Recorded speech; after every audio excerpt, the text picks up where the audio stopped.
ईबो, please please cut मत करना, मैं भी कॉल उठाती हूँ।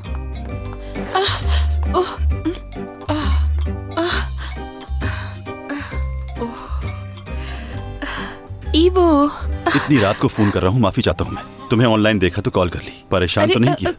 मैं तो जाग ही रही थी, थोड़ा सा काम कर रही थी। क्या तुम अभी तक क्लिनिक पे हो? हाँ, एक सर्जरी थी मेरी, बस उसके होश में आने का इंतजार कर रहा हूँ। वो ठीक तो हो जाएगी ना? मेरे होते हुए कुछ हो सकता है क्या? खुश नसीब है वो। मतलब जब भी मेरी सर्जरी हो, मैं भी बिल्कुल ऐसा ही चाहूंगी कि डॉक्टर मेरा वेट करे, जैसे तुम अभी कर रहे हो। अच्छा, वो पपी अब कैसा है जो उस दिन कार के नीचे आ गया था? हाँ, वो बिल्कुल ठीक है, बस उसकी दूसरी सर्जरी का इंतजार कर रहे हैं। क्या तुम देखना चाहोगी उसे? परेशानी तो नहीं होगी? कैसी बातें कर रही हो, वो तुम्हें देखकर खुश हो जाएगा। अच्छा ठीक है।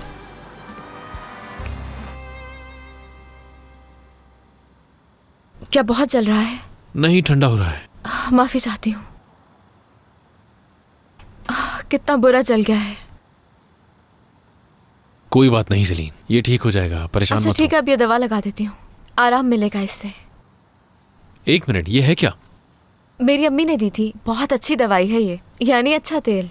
देखो, इस तेल को रहने दो तुम, मैं दवाई ले लूंगा। डर क्यों रहे हो? इससे सच में आराम मिलेगा। गांव में जानवरों पे यही इस्तेमाल करते हैं। जानवरों पे?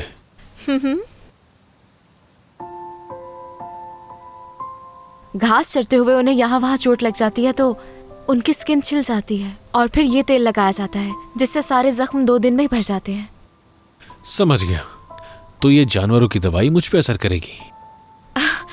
अब ये मत समझना कि जानवरों की बातें करके तुम्हारा मजाक उड़ा रही हूँ। दरअसल मेरा बचपन गांव में गुजरा है, जानवरों से लगाव था मुझे। मेरा कोई भाई बहन नहीं है तो उन्हीं को दोस्त समझा। अम्मी के साथ कुछ मसाइल पैदा हो गए थे, जिसकी वजह से मैं अकेली रह गई। शायद इसीलिए मेरे दोस्त ही मेरे लिए फैमिली जैसे हैं। और घर को भी जू बना के रखा हुआ है मैंने। ये सब भी मेरे दोस्त हैं। अच्छा किया तुमने मुझे बता दिया, मुझे नहीं मालूम था कि तुम्हारा कोई बहन भाई नहीं है, इसीलिए दोस्तों को तुम फैमिली समझती हो। लेकिन क्या तुम्हें अजीब नहीं लगता सलीम, जिसका ताल्लुक आर्टिमिम से नहीं है वो तुम्हारी फैमिली क्यों नहीं है? इसे समझने के लिए दिल चाहिए दमीर साहब, और तुम्हारे पास तो वो है नहीं। मैं भी अकेले ही पला बड़ा हूं, लेकिन अपनी पर्सनल और प्रोफेशनल लाइफ को अलग अलग रखना आता है मुझे। तुम अच्छी तरह सोच लो सलीम, बुराक ना ही तुम्हारा भाई है और ना ही उससे कोई ताल्लुक है। उसने तुम्हें बस ये एनवेलप दिया और वहां तुम्हें अकेला छोड़ के चला गया, और जानती भी हो वहां तुम कितने बड़े मसले में फंस सकती थी। उसके पीछे क्यों पड़े हुए हो? हाँ, वो तो बस एक क्या? बताओ। कुछ नहीं जानती हो और ना ही जानना चाहती हो। मैं ये तो नहीं जानता कि बुराक से तुम्हारा क्या रिश्ता है, लेकिन ये बात अच्छी तरह समझ गया हूं कि तुम इस डर से ये एनवेलप नहीं खोलना चाहती कि कहीं तुम्हारा भरोसा ना टूट जाए। तुम्हें ऐसा लगता है? शायद तुम मेरे बारे में बहुत जान गए हो। हाँ, मैं जानता हूं, क्योंकि मैं तुम पे भरोसा नहीं कर सकता। ओहो, तो मैं भरोसे लायक नहीं हूँ क्योंकि मुझे अपने दोस्तों पे भरोसा है, इसीलिए तुम ऐसा कह रहे हो। देखो, तुम इस कंपनी का एक बहुत अहम हिस्सा हो।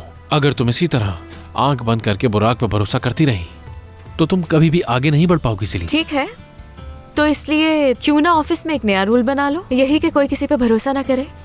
देखो, मैंने हर तरह से तुम्हें समझाने की कोशिश की है, लेकिन मुझे नहीं लगता कि तुम समझना चाहती हो।